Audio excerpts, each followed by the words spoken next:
So this is my practice video with my new headset. So on number 12 and 13, those word problems, you want to draw pictures, and yes, they're not as straightforward as the mathematics that we were focusing on. I took some of that out, and so it's okay. If you're having trouble with those, it's okay to skip those.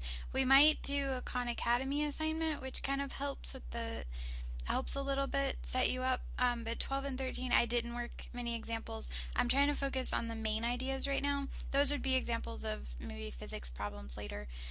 On number 14, I want to make sure that you understand the cross product.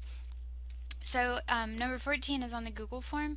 Number 15, you want to find the cross product. So what you do is you need to find, say, P to Q. So if you go from 1, 1, 1, which is x, y, z, x, y, z. So if you go from 1 to -2 on the x-axis, that means your overall x component would be -3 because you're going from 1 backwards to -2. I'm going to write that in here. So what you do here is you can use u to equal the vector -3, comma, and then 1 to -7 is -8, 1 to -1 is -2, and so this represents a vector from P to Q. We might call it PQ. I'm using u right now because that's in this part, but this would just be the vector PQ. I'll even put that up here. Usually we'd put a little arrow over that. I just don't have that ability in Adobe. Okay, so that might be u, and I might come up with another vector, PR, which is going to be my v vector.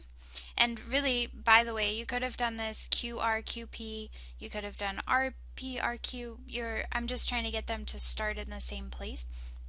So this is equal to V. If I go from P to R, then 1 to -7 is a total change of -8. 1 to -1 is a total change of -2. 1 to 4 is a positive change of 3. So 1 to 4. So this would be my change from P to R. Okay, so what you want to do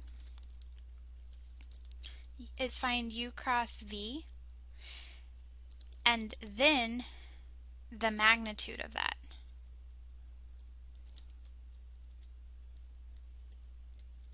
Does that make sense? So then find the magnitude. Okay, once you do that, the area is 1/2 of that value.